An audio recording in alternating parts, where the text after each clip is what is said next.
गया में पिंडदान क्यों दिया जाता है और इस तीर्थ का क्या है महत्व, आइए जानते हैं। वीडियो पसंद आए तो लाइक और सब्सक्राइब करना।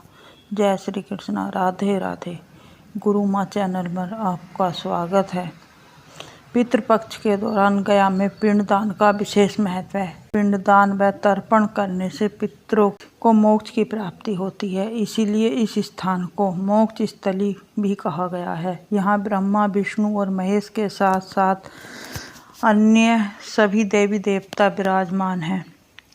वैसे तो पिंडदान, तर्पण और श्राद्ध कर्म के लिए भारत में कई जगह हैं, लेकिन फल्गु नदी के तट पर स्थित गया शहर का एक विशेष महत्व है। धार्मिक मान्यताओं के अनुसार सभी पितृ अमावस के दिन गया में विराजमान होते हैं। यहाँ पर पिंडदान करने से 108 कुल और 7 पीढ़ियों का उद्धार हो जाता है और पितरों की आत्मा को शांति मिलती है। साथ ही पितरों को मोक्ष की प्राप्ति होती है, इसीलिए इस स्थान को मोक्ष स्थली कहा जाता है। पुराणों में बताया गया है कि प्राचीन शहर गया में भगवान विष्णु स्वयं पितृदेव के रूप में निवास करते हैं। देश भर में श्राद्ध कर्म और पिंडदान के लिए 55 स्थान महत्वपूर्ण हैं, जिनमें से बिहार के गया का स्थान विशेष है। गया में श्राद्ध कर्म, तर्पण और पिंडदान करने के बाद कुछ भी शेष नहीं रह जाता और यहाँ से व्यक्ति पितृ ऋण से भी मुक्त हो जाता है। गया का महत्व इसी से पता चलता है कि यहाँ फल्गु नदी के तट पर भगवान राम और माता सीता ने लक्ष्मण सहित राजा दशरथ की आत्मा की शांति और मोक्ष के लिए यहीं पर श्राद्ध कर्म और पिंडदान किया था। कहा जाता है महाभारत काल में पांडवों ने भी इसी स्थान पर तर्पण किया था। वायु पुराण और गरुड़ पुराण और विष्णु पुराण में भी गया स्थान का महत्व विशेष है। इसी तीर्थ पर पितरों को मोक्ष की प्राप्ति होती है, इसलिए गया को मोक्ष भूमि, मोक्ष स्थली भी कहा जाता है।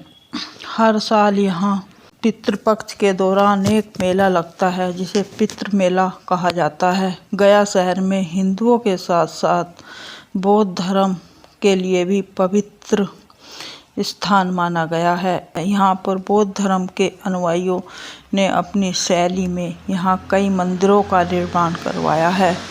कहा जाता है गयासुर नामक एक असुर ने बहुत कड़ी तपस्या कर ब्रह्मा जी से वरदान मांगा था।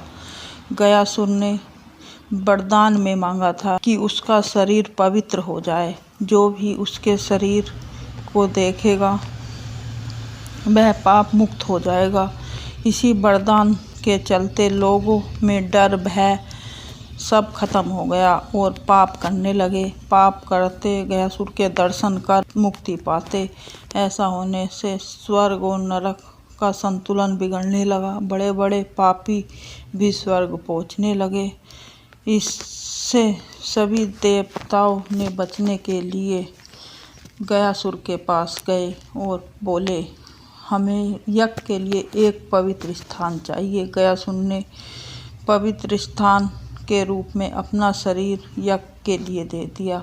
जब गयासुर लेटा तो उसका शरीर 5 कोस में फैल गया। यही 5 कोस आगे चलकर गया बन गया। गयासुर के पुण्य प्रभाव से यह स्थली तीर्थ के रूप में जाना जाता है। गया में पहले विविध नामों से 360 वेदियाँ थीं, लेकिन अब 48 शेष रह गई हैं।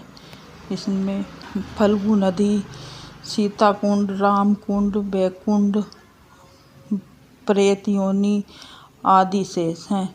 इन स्थानों पर पिंडदान करने से सभी पितरों को मोक्ष की प्राप्ति होती है और यहाँ पर भगवान विष्णु गदा रूप में विराजमान है। गयासुर के शुद्ध शरीर में ब्रह्मा, जनार्दन, शिव तथा विष्णु निवास करते हैं। इसीलिए पिंडदान व श्राद्ध कर्म के लिए इस स्थान को उत्तम माना गया है।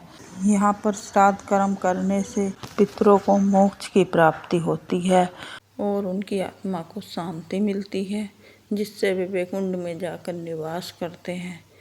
राधे राधे। जय श्री कृष्ण।